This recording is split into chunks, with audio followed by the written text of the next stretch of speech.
This didn't start with getting lost. It started with counting. 4 of them entered the forest. They agreed on one rule: stay within sight of each other.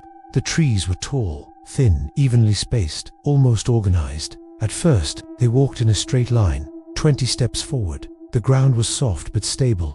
No wind, no birds, no insects. Just the sound of their shoes pressing into dirt. Then one of them stopped. Did you hear that? No one had. They kept walking. 20 more steps. One of them looked back. The path behind them was shorter, not overgrown, not erased. Shorter, like the trees had stepped closer together. They laughed it off. Someone suggested marking a trunk with a knife. He did. A clean vertical line, bright against bark. They walked again. 10 steps this time. Closer now, because the air felt heavier. Someone looked left. The marked tree was beside them, not behind. Beside. The cut was fresh, bleeding sap slowly. They hadn't turned. They hadn't circled. The forest had moved, not swayed, not shifted. Moved. One of them began counting out loud as they walked. 1, 2, 3. At 15 the ground dipped slightly. Not a hole, a breath. The soil lowered under their feet, then rose again, slow like lungs under a blanket. Nobody spoke after that. They walked faster. The trees adjusted. The spacing changed. Subtle, too subtle to see happening, but obvious once done. Branches leaned inward. Trunks angled slightly toward them, watching. No eyes. Just orientation. One of them panicked and ran ahead. The others shouted. He vanished behind 2 trunks. Not far. Just out of sight for a second. They followed. He was standing still, facing a tree, hands pressed against bark, breathing shallow. There are rings, he whispered. Too many. They looked. The growth rings spiraled outward unnaturally, tight. Hundreds of them, as if the tree had aged rapidly. Then the rings pulsed, once, inward. The bark tightened. His hands sank a fraction into the surface, not swallowed, held. He pulled back, skin intact. But something resisted, like the tree had grip. The forest exhaled. Every trunk creaked simultaneously. A low wooden groan in surround. Leaves trembled, but there was still no wind.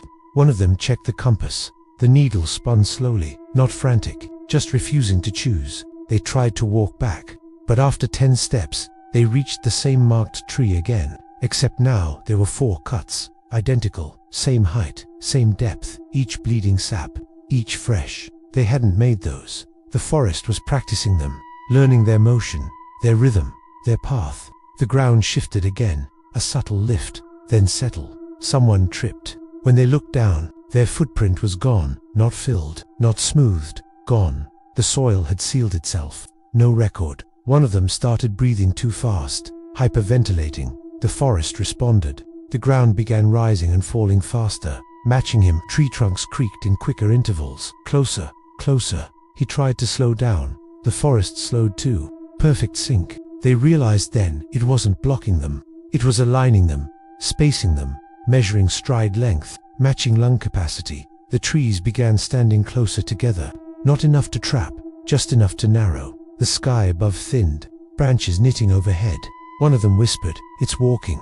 Not toward them, around them. The entire forest shifting orientation 1 subtle degree at a time, until the direction they came from no longer existed. Then they heard it. Footsteps. Behind them, slow, measured, crunching leaves. They turned. Nothing but the sound continued. Behind again. They spun. Still nothing. Because the footsteps weren't chasing. They were echoing, a delay. The forest replaying their own walk half a second later. Then a full second, then 2. Like memory thickening. The trees leaned inward. Closer, closer. The air felt used, recycled. One of them stopped breathing for a moment, just to test it. The forest inhaled anyway.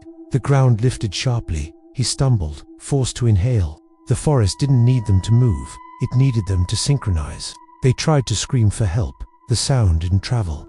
It sank, into bark, into rings, absorbed. And then, all of them felt it.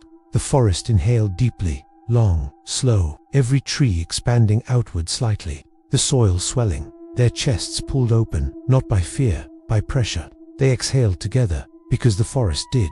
And when the breath left them, it didn't all come back. Something subtle stayed behind. In the wood, in the rings, in the ground. The spacing between trees widened again. The path reappeared, straight, inviting, normal. 3 of them walked out, perfectly calm. perfectly synchronized, breathing evenly.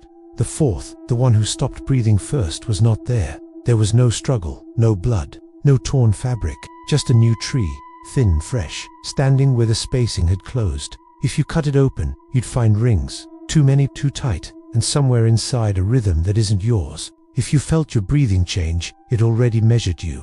Welcome to Beyond the Void.